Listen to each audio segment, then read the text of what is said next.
Political adviser से political activist और अब तो पॉलिटिकल लीडर भी, क्या पॉलिटिकल पूंजी अर्जित कर पाए पिछले 3 साल में? पूंजी क्या अर्जित कर पाई ये तो जनता ही बता सकती है। मैं इस तरह से नहीं देखता हूं जैसे आप बता रहे हैं, political advisor to activist to leader. मतलब जो काम है, पहले जो मैं काम करता था और जो काम मैं अभी कर रहा हूं, उसमें कोई बहुत बड़ा फर्क नहीं है। फर्क बस इतना ही है कि पहले जो मैं काम करता था वो किसी दल, किसी नेता के लिए कर रहा था। अब उसका कैनवस बड़ा हो गया है, मैं अब वो काम समाज के लिए कर रहा हूं। अब वो काम मैं जनसुराज के लिए कर रहा हूं। अब जनसुराज को बनाने में जो 2-2.5 साल प्रयास या जो परिश्रम लगा है, लेकिन आज जिसके लिए मैं काम कर रहा हूं वो जनसुराज है, जिसका एक राजनीतिक स्वरूप है, एक संगठन है, एक विचारधारा है, एक चुनाव लड़ने का उनका तरीका है। तो जैसे दूसरे दलों के साथ कर रहे थे वैसे जनसुराज के साथ कर रहे हैं। आप जब मंच पर होते हैं तो हमने देखा है आप वोट नहीं मांगते, कहते हैं आप मैं वोट मांगने नहीं आया हूं। तो ये कैसे प्रशांत किशोर है जो वोट नहीं मांगते लेकिन फिर भी वोट मांगते हैं? वोट इसलिए नहीं मांगते क्योंकि वोट मांगने वाले, जो बात मैं मंच पे कहता हूं, वोट मांगने वाले तो तमाम लोगों ने 70-75 साल लोगों ने देख लिया। जो आदमी आता है कहता है मुझे वोट दो और मैं आऊंगा तो तुम्हारी जिंदगी सुधार दूंगा। मेरा जो अपना 10 साल 15 साल का राजनीति से जुड़ा हुआ जो मेरा अपना अनुभव रहा है कि जब तक समाज में लोग नहीं सुधरेंगे, लोग इस बात का रियलाइजेशन नहीं करेंगे कि उनके हाथ में वो ताकत है, तब तक सुधार नहीं हो सकता है। और अगर आपने मेरे भाषणों को सुना है ध्यान से तो मैं उनको ये बताता हूं कि लोकतंत्र में ज्यादातर समय हम लोग इस पर लगाते हैं कि वोट किसको दिया जाए, जबकि लोकतंत्र इतनी अच्छी व्यवस्था है कि उसमें आपको सिर्फ ये ध्यान देना है कि लोग वोट किस लिए देना है। अगर आप वो सही कर लें कि वोट किस लिए देना है तो वोट आप किसी को दे दीजिए, मोर और लेस आपका काम हो जाएगा। और मैं उसको उदाहरण के तौर पर गिनाता भी हूं यहां पर कि अगर भाई 5 किलो अनाज के लिए वोट दिए तो जितना भी चोरी हो रहा है लेकिन 4 किलो अनाज मिलने लगा। अगर मंदिर के लिए वोट दिए तो अयोध्या में मंदिर बन गया। अगर लालू जी को सम्मान और आवाज के लिए वोट दिया तो चाहे लालू जी की जितनी शिकायत हो जाए, लालू जी के जीतने के बाद समाज में जो पिछड़े हैं, दलित हैं, वंचित हैं, उनको आवाज मिली। ये अलग बात है कि जिनको आवाज मिला उसको उन्होंने पढ़ाई रोजगार की व्यवस्था नहीं की। लेकिन जिस चीज के लिए वोट आप देते हैं, बिहार में अगर आपने लोगों ने बिजली के लिए वोट दिया तो बिजली बिहार में आ गई। ये लोकतंत्र की जो खासियत है कि आपको किस काम के लिए वोट देना है वो अगर आप ठीक कर लेते हैं तो 2 या 3 जो लोग खड़े उसमें जिसको दीजिएगा आपका कुछ ना कुछ काम हो जाएगा। तो मैं बिहार में इसीलिए वोट नहीं मांग रहा हूं, उनको ये मेथड सिखा रहा हूं कि तुम सही चीज के लिए वोट दे दो, वोट चाहे जिस किसी को भी दो। तो क्या आप इस मैसेज भर से परिणाम पलट लेंगे या फिर अब ये ट्रायल भर है, एक पॉलिटिकल मैसेज का कितना असर होता है उसकी टेस्टिंग भर है? नहीं, अब देखिए, अब 2 साल मैं जब इसको सिर्फ और सिर्फ मैं ये मैसेज लेकर नीचे गया, लोगों को बताया कि भाई, जो सिर्फ लोगों को बताया नहीं, खुद भी बहुत सीखा, देखा जमीन पर बिहार की स्थिति को और बहुत करीब से फर्स्ट हैंड जाकर जमीन पर देखा, समझा, उसको आत्मसात किया, इंटरनलाइज किया। साथ में लोगों को यह भी बताया कि ये जो परेशानी है इससे निकलने का रास्ता क्या है और उस रास्ते को बनाने की ताकत जो है वो आप में है। पूरा 2-2.5 साल वही किया, न दल बनाया, न वोट मांगा, न चुनाव लड़े। 2-2.5 साल जब वो हो गया और लोगों को, समाज के एक बड़े वर्ग को ये बात समझ में आई, तो 1 करोड़ से ज्यादा लोग जब इकट्ठा हुए पूरे बिहार से, तब दल बना। फिर अक्टूबर 2024 में, उसके बाद से 6 महीने हम लोगों ने लगाए हैं उस दल का संगठनात्मक जो स्वरूप है उसको खड़ा करने में।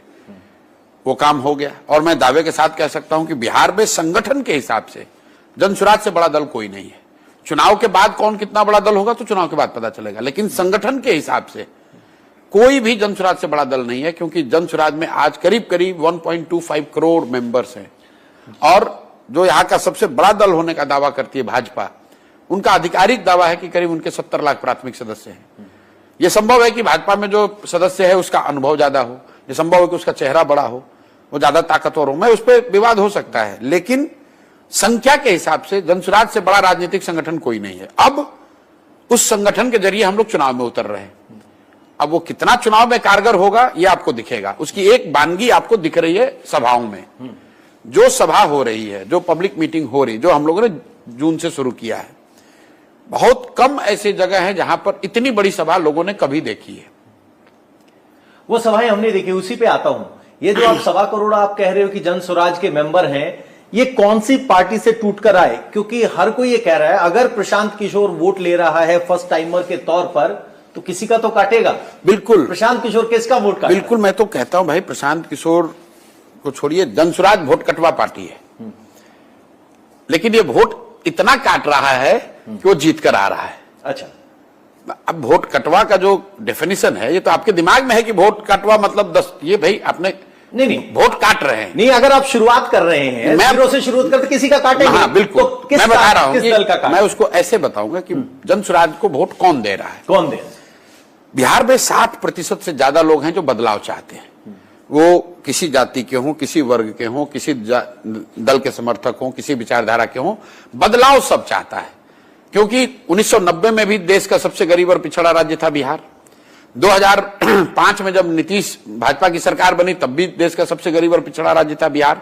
और आज 2025 में भी देश का सबसे गरीब, पिछड़ा, बेरोजगार, पलायन वाला राज्य है बिहार। तो 30-35 साल से जो लोगों ने यहां पर कष्ट में जो अपना जीवन बिताया है, उसकी वजह से बदलाव सब चाहते हैं। अब आप कहिएगा बदलाव चाहते तो फिर इन्हीं को क्यों वोट दे रहे थे? इसलिए दे रहे थे कि उनके पास विकल्प नहीं था। बिहार में इस तरह का कोई प्रयास नहीं हुआ था। और एक तरह से राजनीतिक बंधुआ मजदूरी बन गई है कि भाई लालू जी के डर से मोदी नीतीश को और मोदी जी के डर से लालू को वोट देना है। हम आपकी जनसुराज में जो भीड़ आ रही है और जिसको लोग कह रहे हैं भाई इतना भीड़ कहां से आ रहा है, जरूर बहुत रुपया खर्चा हो रहा होगा, कोई खर्च नहीं है। भीड़ इसलिए आ रही है कि समाज में 60% से ज्यादा लोग बदलाव चाहते हैं। एकदम साइंटिफिकली आपको मैं कह रहा हूं। मैं ये नहीं दावा कर रहा हूं कि हर आदमी जो बदलाव चाहता है वो जनसुराज पे भरोसा करता है। मैं उनमें से नहीं हूं जो बड़बोला हो कहे कि नहीं हर आदमी जो बदलाव चाहता है वो जनसुराज को चाहता है। लेकिन बदलाव चाहने वालों की संख्या 60% है, इसमें कहीं कोई दो मत नहीं है। अब जनसुराज पर, हम पर, जनसुराज के नेताओं पर, कार्यकर्ताओं पर और हम लोग की विचारधारा जो कार्यक्रम हमारा है उसकी एक तरह से जांच और उसका टेस्ट होना है। समाज के सामने विकल्प है कि बदलाव अगर आप चाहते हैं तो एक बात तो तय है कि जो इनकम्बेंट है उसको जाना है। बच गया 2 विकल्प, एक राजद का लालू जी का लालटेन और एक जनसुराज। तो या तो अब जनता जो 15 साल जंगल राज उन्होंने भोगा है उसी लालटेन को वापस ले आए, या फिर एक नया प्रयोग जो जनसुराज है इसके साथ चले। मैं आपके कार्यकर्ताओं से अक्सर पीके की जब रैलियां होती है तो सवाल पूछता हूं कि जात की दीवार तोड़ना कितना मुश्किल है, खासकर उस बिहार में जहां कहा जाता है रोटी बेटी और जात, रोटी बेटी और वोट जात में। तो जात कितना बड़ा फैक्टर रहता है? ये पत्रकारों की सोच है या समाज में भी है? पत्रकारों की सोच है। देखिए, पूरे देश में जाति एक सच्चाई है, समाज की सच्चाई है, और जो भी समाज में रहेगा वो राजनीति में भी रहेगा। राजनीति जो है वो समाज का आईना है, एक सबसेट है। अगर समाज में हिंदू मुसलमान है तो राजनीति में हिंदू मुसलमान होगा, समाज में जाति है तो राजनीति में जाति होगी। डिग्री वेरी हो सकता है, समाज में भ्रष्टाचार है तो राजनीति में भ्रष्टाचार होगा। तो उस नजरिए से जाति एक फैक्टर है, लेकिन जाति एकमात्र फैक्टर नहीं है। यहां पर पत्रकार, एनालिस्ट जो हैं या छुटभैया नेता, उनकी समझ गलत है। और आगे क्या होगा, जाति तोड़ पाऊंगा कि नहीं, उसको छोड़ दीजिए। एकदम सिंपलिस्टिक एक बात समझिए। लोग अक्सर कहते हैं कि भाई भाजपा को हिंदी हार्टलैंड में वोट मोदी जी के नाम पर पड़ता है। बिहार में लगातार 2014 से भाजपा जीत रही है लोकसभा चुनाव में। लोगों से पूछे भाई वोट क्यों दिया, बोला भाई हम तो मोदी जी को वोट दिए हैं। और आप ही कह रहे हैं कि बिहार में हर आदमी जाति पर वोट देता है। आपने अभी गिनाया बेटी रोटी जात, बेटी रोटी और वोट। तो मोदी जी के जाति का तो एक आदमी बिहार में नहीं रहता है, तो उसने मोदी जी को वोट कैसे दे दिया? ऐसे तो नीतीश कुमार की जाति के वोट कितने हैं? लेकिन आप हैं। फिर वही बात है कि कुछ चीजें पूर्वाग्रह इतना लोगों का है, खासकर बिहार जैसे राज्य के प्रति। बिहार क्यों पिछड़ा है? क्योंकि जाति बहुत है। अरे भाई, गुजरात में जाति नहीं है? लिंगायत बोका लिग्गा कर्नाटक में नहीं है क्या? रेड्डी कापू कम्मा आंध्रा में नहीं है क्या? कुंबी मराठा महाराष्ट्र में नहीं है? जाति कहां नहीं है? ये हो सकता है कि वहां डिग्री थोड़ा 1% कम हो, 10% कम हो, लेकिन जब इंदिरा जी के मौत के बाद कांग्रेस की लहर बनी तो अगर वो जाति महाराष्ट्र में टूटी, गुजरात में टूटी, तो बिहार में भी टूट गई। बिहार में भी कांग्रेस जीत गई। जब बीपी सिंह का बोफोर्स का मुद्दा आया तो 89 में पूरे देश में अगर उनका लहर चला तो बिहार में भी जातियां टूट गई। जब मोदी जी का लहर 2014 में चला तो यूपी में भी उतना ही चला जितना बिहार में चला। अब अगर बिहार में कोई यूनिक बात होती कि नहीं भाई 14 की लहर में मोदी जी सब जीत गए, बिहार नहीं जीत पाए, तो मैं मान लेता आपकी बात। लेकिन अगर पुलवामा के नाम पर वोट पड़ा तो बिहार में भी लोग जाति से ऊपर उठकर वोट किए। तो वो लहर क्रिएट कर पा रहे हैं आप? नहीं, देखिए क्या वो एक लहर थी। नहीं, तो वो एक लहर थी। मैंने एग्जाम्पल दिया, उस पर आपने ध्यान नहीं दिया। अलग अलग कारण है लहर के। 1984 में एक घटना है, इंदिरा जी की मृत्यु और उससे बनी हुई लहर। 1989 में एक मुद्दा है बोफोर्स और भ्रष्टाचार और उससे बनी हुई लहर। 2014 में एक व्यक्ति है मोदी, उसकी बनाई हुई लहर। 2019 में पुलवामा, राष्ट्रवाद, राष्ट्रीय सुरक्षा एक मुद्दा है, उसकी लहर। कोई व्यक्ति, कोई विषय अगर समाज के इमेजिनेशन को कैप्चर कर ले तो सोसाइटी में, समाज में ये ताकत है, वो जातियों से ऊपर उठकर वोट करता रहा है। बिल्कुल। लेकिन अब आप पर है कि होता क्या है कि क्यों लोगों को लगता है कि जाति पर वोट पड़ता है? इसलिए कि अगर कोई व्यक्ति ऐसा नहीं आया, अगर कोई ऐसा प्रयास नहीं हुआ, अगर कोई ऐसा मुद्दा नहीं है, लड़ने वाले लोग एक ही तरह दिख रहे हैं, तो समाज भी कहता है दोनों तो एक ही जैसा दिख रहा है, चलो अपने जाति वाले को दे देते हैं। People tend to fall back on their identity in absence of any major issue or face। कोई अगर जिसको आप कह रहे हैं लहर, बोलचाल की भाषा में अगर लहर नहीं है तो people fall back on their identity. लेकिन अगर कोई विषय है, कोई नई बात शुरू हो गई, सब रीजनलिज्म आ गया, राष्ट्रवाद आ गया, कोई व्यक्ति आ गया, कोई मुद्दा आ गया, तो समाज में जो ताकत है वो उस जातियों से ऊपर उठकर वोट करता रहा है, और बिहार में भी करेगा इस बात। पीके की बात लोग समझ रहे हैं। एक होता है बात को समझना, एक होता है एक्शन में कन्वर्ट करना। हम आपकी सभाओं में जा रहे हैं, लोगों से बात कर रहे हैं, तो आपकी सभाओं में पहुंचने वाले वोटर कहां वोट किया? नीतीश को किया, बीजेपी को किया, मोदी को किया, लेकिन अब की बात प्रशांत किशोर को कह रहे हैं। लेकिन आरजेडी को वोट करने वाले आपकी तरफ बहुत कम नजर आते हैं। अगर मैं 50 यादव से बात की तो सिर्फ 4 ऐसे यादव मुझे मिले जो कहते कि हाँ हम आरजेडी छोड़ के आए। बिल्कुल ठीक बात। वो वाले राय जो बीजेपी को वोट देते हैं वो आपकी तरफ आ रहे हैं, लेकिन आज भी तेजस्वी यादवों के लिए नेता है। बिल्कुल। तो वो दीवारें, देखिए ऐसा है कि किसी भी प्रयास में आप 100% वोट तो नहीं ले सकते हैं। तो मैं ये दावा नहीं कर सकता हूं कि 100% वोट कहीं से आ रहा है, और जनसुराज की यही ताकत है। आपने कहा कि 50 में लोग कहते भी 10 में 1-2 यादव तो आपको बोलता है, मैं कहता बहुत बड़ी बात है। 20% अगर यादव समाज बिहार में, अगर आप जातियों की राजनीति भी समझना चाहते हैं, 20% अगर यादव समाज जनसुराज को वोट दे रहा है तो 3% वोट हुआ। 100% अगर ब्राह्मण वोट देंगे तो 3% वोट होगा। तो मेरे लिए उसमें कोई फर्क नहीं है भाई। Election is also a lot of arithmetic. आप इस बात को समझिए, आप रोड पे जाइए और आप वहां से सर्वे करके आप बता रहे हैं कि 10 में 2 यादव आपको कह रहा है। अगर आपने कहा तेजस्वी के यादव और भाजपा में जो यादव वोट दे रहे थे, लोगों का अपना मानना है सर्वे कि 10 में 2-3 यादव आपको दे सकता है। मैं कहता हूं भाई बहुत बड़ी बात है ये, क्योंकि 10 में 2-3 यादव का वोट देना 100% फॉरवर्डों के बराबर हो गया, क्योंकि उनकी बहुत बड़ी संख्या है। तो जनसुराज को कोई एक जाति विशेष वोट नहीं दे रहा है, सारे वर्गों में दे रहा है। अब आपके सवाल पर आता हूं कि इंक्रीमेंटली किसका वोट पहले कटेगा। तो सबसे पहला नुकसान होगा छोटे दलों का, जो कि ऑलरेडी आपको दिख रहा है कि उन दलों की करीब करीब उनके कार्यकर्ता, उनके वर्कर सब जनसुराज में आ गए। उनकी कोई चर्चा नहीं है, बस एक चर्चा है आरजेडी लेड अलायंस, एक चर्चा है बीजेपी जदयू, और तीसरा है जनसुराज। वो ऑलरेडी हो गया। नेक्स्ट जो हिट होगा वो होगा जदयू को। उसके वर्कर, समर्थक, वोटर सबसे बड़ी संख्या में जनसुराज की ओर आएंगे।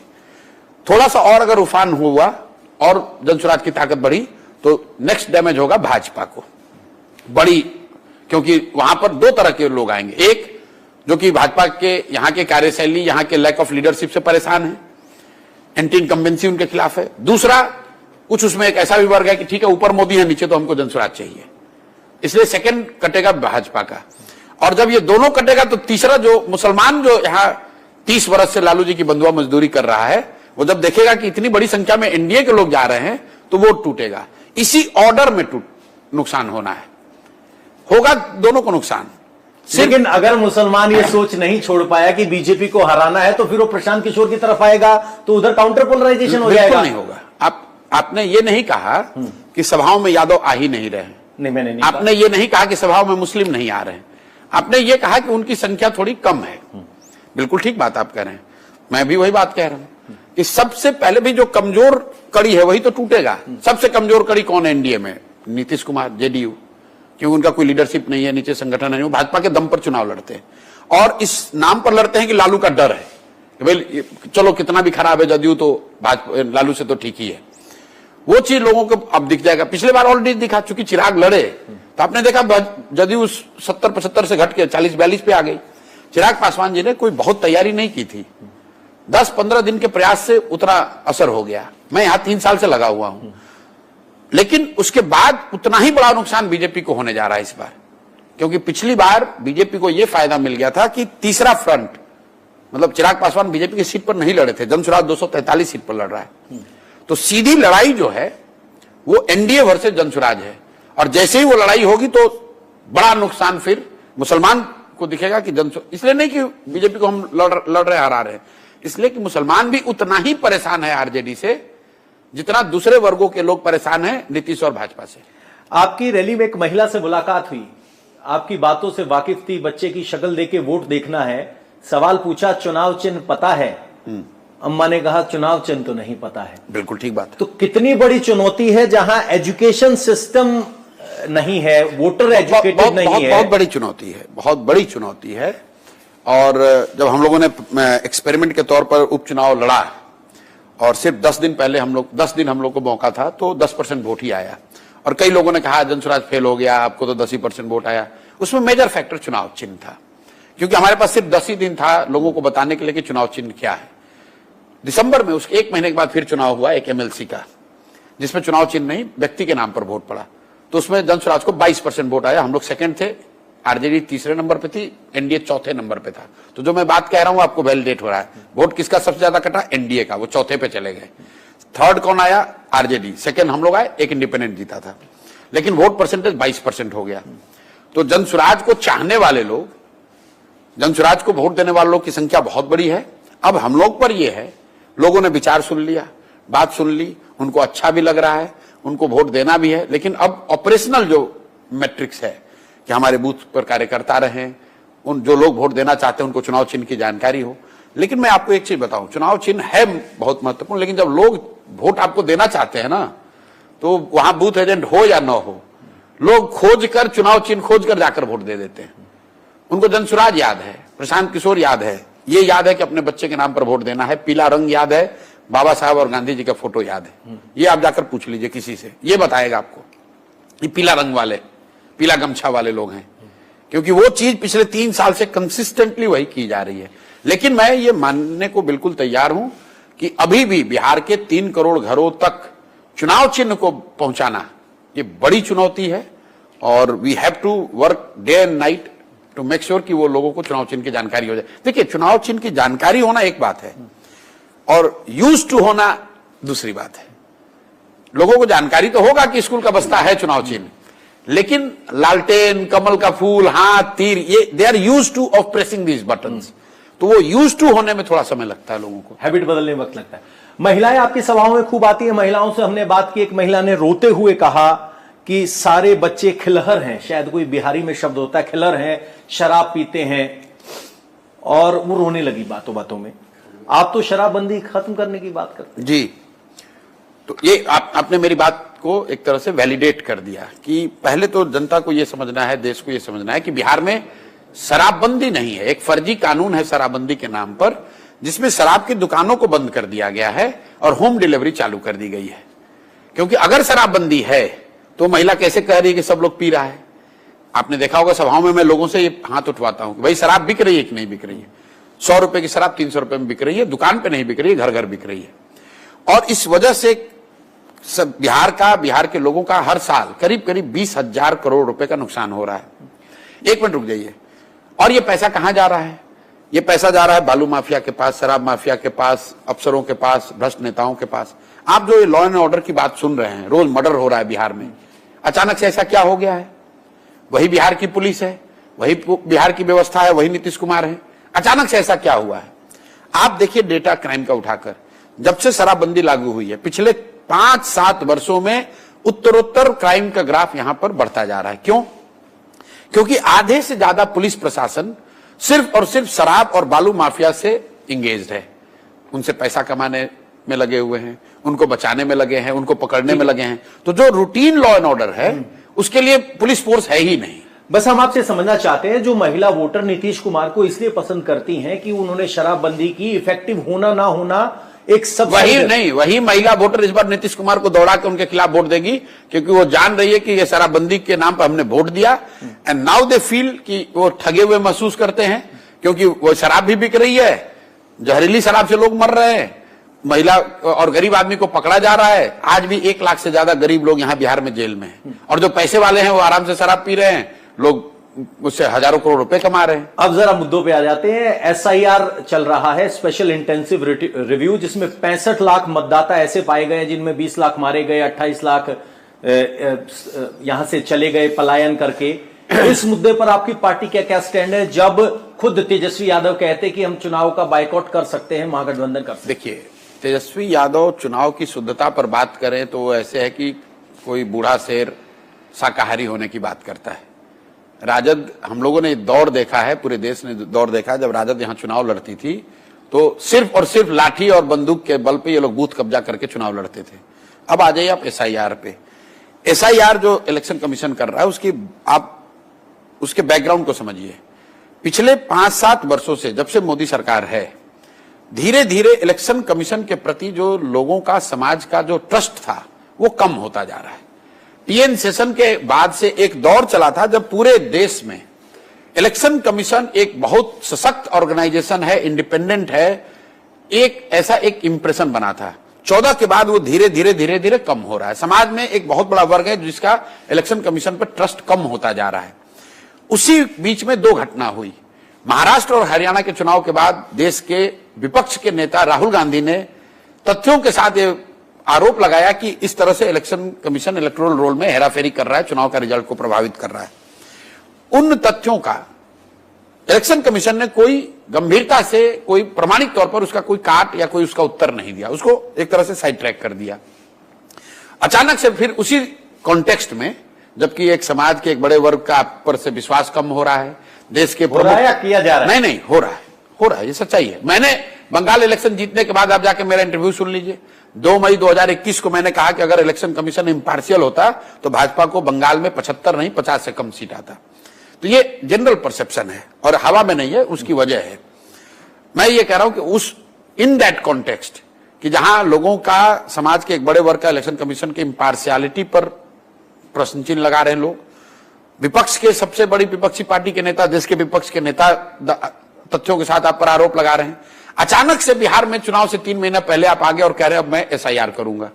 2003 के बाद पहली बार ये हो रहा है, तो लोग स्वाभाविक है पूछे भाई अभी ऐसी कौन सी जरूरत आ पड़ी? आप कह रहे हैं इलेक्शन कमीशन के आराम इसको इलेक्टोरल रोल को शुद्ध बना रहे हैं और बेहतर कर रहे हैं, ठीक है, उनका काम है। तो भाई अभी 1.5 साल पहले चुनाव हुआ है, आप ही के बनाए हुए इलेक्टोरल रोल से हुआ है। उसी इलेक्टोरल रोल से देश के पार्लियामेंट को चुना गया है, मोदी जी प्रधानमंत्री बने हैं। तो क्या आप ये इलेक्शन कमीशन मान रहा है कि जो इलेक्टोरल रोल बना हुआ था, जिससे पार्लियामेंट का चुनाव हुआ, वो सही नहीं था? कुछ लोग ये कह रहे हैं नहीं, उसके बाद खराब हो गया, 1.5 साल बीत गया, रिवीजन की जरूरत है, बांग्लादेशी आ गए, नेपाली आ गए, चलिए हम इलेक्शन कमीशन की इस बात को मान लेते हैं। तो भाई अगर लोकसभा चुनाव के बाद बांग्लादेशी या नेपाली बिहार में आ गए और इलेक्टोरल रोल में उन्होंने नाम लिखवा दिया, तो बिहार में सरकार किसकी है? नीतीश और भाजपा की सरकार है। तो सबसे पहले इनका गर्दन पकड़ा जाना चाहिए कि तुम क्या सरकार चला रहे हो भैया, जब बांग्लादेशी और नेपाली आके बैठ रहे हैं यहां पर इलेक्टोरल रोल में।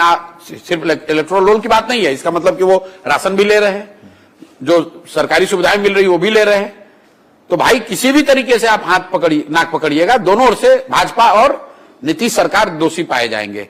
तो मुझे ऐसा लगता है कि ये क्यों हो रहा है, इसलिए किया जा रहा है कि जो सत्ता में लोग बैठे हुए हैं वो ये चाहते हैं कि जो समाज का सबसे निचला तबका है, जिसमें सबसे ज्यादा सरकार के प्रति रोष है, जिसका बच्चा बाहर पलायन करके गया है, लोग उनको वोट देने से रोकना चाहते हैं। और इलेक्शन कमीशन कहीं ना कहीं उसमें सहभागी दिख रहा है कि भाई आप ये कौन सा फिल्टर है कि सिर्फ नीचे वाला वर्ग? देखिए बिल्कुल मैं बता दे रहा हूं, अगर 50 लाख बिहार के लड़के पलायन, सब जानते हैं कि देश में सबसे ज्यादा पलायन बिहार से होता है, 50 लाख बिहार के लड़के अगर बाहर काम कर रहे हैं, वो सब इलेक्शन के समय में, दिवाली में, छठ में लोग घर आते, वोट देते, उनका इलेक्टोरल में नाम है। अब आप उनसे कागज मांग रहे हो, तो भाई वो लड़का तो अभी कोयम्बटूर में है, सूरत में है, वो कैसे देगा? आप कह रहे हैं ऑनलाइन कर दो। अब बताइए, जो 10,000 रुपए 12,000 रुपए के लिए जो कश्मीर में टनल बना रहा है, सूरत के किसी सिरेमिक फैक्ट्री में काम कर रहा है, मोरबी में, कोयम्बटूर के किसी पटाखा और कपड़े के फैक्ट्री में काम कर रहा है, वो बेचारा कैसे ऑनलाइन सब सबमिट करेगा, कहां से करेगा? और नहीं करेगा तो उसका नाम कट जाएगा। इसलिए लोग हल्ला मचा रहे हैं। बाढ़ की स्थिति है, कोसी का एरिया है जहां पर करीब करीब 20 से 25 लाख लोग पिछले कई दशकों से नोमैडिक लाइफ जी रहे हैं। मतलब साल में 3 बार उनका घर बदलना पड़ता है। बांध के अंदर का जो एरिया है, उनके पास कहां से पेपर आएगा? अभी बाढ़ आया हुआ है, जिनके लोग अपना घर द्वार छोड़ के भागे हुए, वो कहां से बेचारा पेपर लाएगा? और आप कह रहे भाई 1 महीना में पेपर लाओ। भाई ये क्या हराकिरी है? ये इलेक्शन कमीशन, जब वोट देने लोग आएंगे, आप सारी ताकत लगा लीजिए, सारा फोर्स लगा लीजिए, लोग डॉक्यूमेंट लेकर आएंगे, उस समय चेक कर लीजिए। ये रिवीजन की एक नई व्यवस्था आपने क्यों बनाई है? और अगर आपने जो कहा अभी, आंकड़े जो आपने बताए, इतने लोग मर गए, इतने लोग चले गए, 65 लाख का आंकड़ा जारी। अरे भाई ये कहां, ये कौन, ये इलेक्शन कमीशन कह रहा है? हाँ, बिल्कुल आधिकारिक आंकड़ा। अरे भाई तो कहां बता रहे हैं, नाम कहां जारी कर रहे हैं? उनका कहना है कि 12 पार्टियों को लिस्ट दी गई। नहीं, रुक जाइए। हमने पहले कहा कि अगर इलेक्शन कमीशन इसको कर रहा है तो डेली बेसिस पर वो वेबसाइट पे जारी कर दें किनका नाम हटाया जा रहा है, ताकि लोग देखें तो कि किसका नाम कट रहा है। आप उसको रोल्ड अप करके 12 लाख, 15 लाख, 50 लाख क्यों बता रहे हो? लोगों को दिखेगा कि किसका नाम कट रहा है। जिनका नाम कट रहा है ये बताए इलेक्शन कमीशन, उसको बाइफरकेट करके कि किस कंस्टिट्यूंसी में, किस जिले में, किस लोकसभा क्षेत्र में, किस विधानसभा क्षेत्र में कितने नाम काटे गए, किस गांव, किस पंचायत से नाम कटे, किसके नाम कटे। खाली ये कह देना कि 30 लाख लोग मृत हुए, 20 मृत, 28। अरे वो तो रूटीन प्रक्रिया है भाई। 8% अगर डेथ रेट है, सीडीआर अगर कंट्री में 8% है, 13 करोड़ आबादी है, तो 8% लोग तो हर साल मरेंगे ही। लेकिन किस पंचायत से कितना नाम आपने काटा ये बताओ ना भाई, ये कहां दे रहे हो? ये तो बिल्कुल ही गलत है। लेकिन मैं अंत में एक बात कहूंगा, इलेक्शन कमीशन चाहे जितना जोर लगा ले, आप चाहे वोटर लिस्ट से नाम ऊपर नीचे कर लो या पार्टियां बूथ कैप्चर कर लें, जब लोकतंत्र में पब्लिक आपको हटाने पर आ जाए ना तो कुछ चलता नहीं है। इसी पे अगला सवाल, तो एक मतलब बीजेपी और नीतीश को जाना ही जाना है यहां से। बीजेपी और नीतीश आप पर कोई प्रतिक्रिया नहीं दे रहे हैं। कांग्रेस आपकी सोच को ईमानदार बता रही है। चिराग पासवान कह रहे हैं मेरे बड़े भाई एक अच्छी ईमानदार कोशिश कर रहे हैं। कांग्रेस के नेता कह रहे हैं, इसको आप कैसे देखते हैं? बीजेपी आपको इग्नोर कर रही है और महागठबंधन के लोग आपको प्रेज कर रहे हैं। नहीं भाई, मुझे तो कोई नहीं प्रेज कर रहा है। मुझे तो हर आदमी यहाँ चॉइसेस ऑफ एब्यूजेस, ये बिजनेसमैन है, फ्रॉड है, भाग जाएगा, लोगों ने क्या नहीं कहा, उससे कोई फर्क नहीं है। और हम लोग यहां पर जो बता रहे, देखिए कांग्रेस का तो कोई यहां अस्तित्व नहीं है।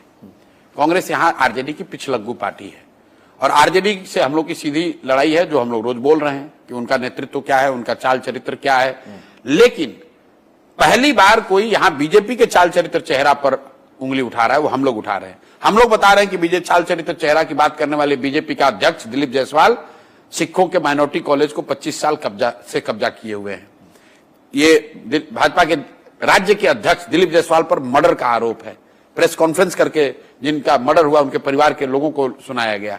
पहली बार हम लोग बता रहे हैं कि नीतीश कुमार, ये पढ़े लिखे होने और सुशासन का ढोंग करने वाले लोग, इनको कुछ आइडिया नहीं है। इन लोगों पे कभी किसी ने अटैक नहीं किया गया। मान लिया गया है कि भाई नीतीश कुमार से ज्यादा ज्ञानी कोई नहीं है बिहार में, ऐसी बात नहीं है। लेकिन भारतीय समाज में तो यह भी माना जाता है अगर कोई बुजुर्ग है, उसकी सेहत खराब हो रही है तो एक सहानुभूति होती है। बिल्कुल सहानुभूति है, बिल्कुल सहानुभूति है। सहानुभूति इतनी है कि भाई आप, अगर आपकी तबीयत खराब है, सहानुभूति तब रहेगी जब आप इलाज के लिए अपने आप पद छोड़ दीजिए। भारतीय समाज में वानप्रस्थ की बात कही गई है, आप सनातन की बात कर रहे हैं, तो इसी समाज में वानप्रस्थ की बात है। गवर्नमेंट में एक रिटायरमेंट का एज है, क्यों बना हुआ है कि भाई आप शारीरिक मानसिक तौर पर अगर स्वस्थ नहीं है तो आपको छोड़ देना है। यहां पर नीतीश कुमार को तो कुर्सी पे चिपके रहना है। उनको मालूम है कि उनका दिमाग काम नहीं कर रहा है, उनको मालूम है कि शारीरिक स्थिति उनकी ठीक नहीं है। भाई मंच पे आदमी प्रधानमंत्री का नाम भूल जाते हैं, राष्ट्रगान हो रहा है वो ताली बजा रहे हैं, कोई आईएएस अफसर सामने आ रहा है ऑफिशियल फंक्शन में उसके सर पर गमला रख रहे हैं, रोज हम लोग देख रहे हैं ये चीजें। मतलब सदन में भी बोल रहे थे, तेजस्वी यादव को मंत्री बता रहे हैं, राबड़ी देवी को मंत्री बता रहे हैं, लालू जी को मंत्री बता रहे हैं, राबड़ी देवी को मुख्यमंत्री बता रहे हैं। मतलब ये रोज का ये बात है। बावजूद इसके नीतीश कुमार छोड़ना नहीं चाहते, तो निश्चित तौर पर समाज इसका संज्ञान लेगा। सहानुभूति है, सहानुभूति बिल्कुल उनको। क्या इस पूरे पॉलिटिकल सिस्टम में वही एक ऐसा वीकेस्ट लिंक है जो प्रशांत किशोर के निशाने पर है? नहीं, निशाने पर कोई व्यक्ति नहीं है, यानी वो पॉलिटिकल स्पेस नहीं। स्पेस तो देखिए, स्पेस यहां पर एनडीए ने ऑक्यूपाई किया हुआ है, और वो सिर्फ और सिर्फ पिछले 5-7 वर्षों में लालू जी का डर दिखा के ऑक्यूपाई किया हुआ है। तो उस नजरिए से आप कह सकते हैं कि we are trying to take that space, कि लालू जी के डर से आप किसी गलत आदमी को वोट मत दीजिए, आपके पास जनसुराज का विकल्प है। लोग लालू जी को नहीं चाहते हैं। लालू जी को जो 20-22% वोट है वो है, उसके अलावा जो वोट एनडीए को पड़ता है वो सारा बहुत बड़ा 80% जो वोट है उस पर बिल्कुल हम लोग की नजर है। Share and subscribe my channel please. उन सभी को भी जो मेरा चैनल देखते हो सब्सक्राइब नहीं करते, प्लीज सब्सक्राइब करें।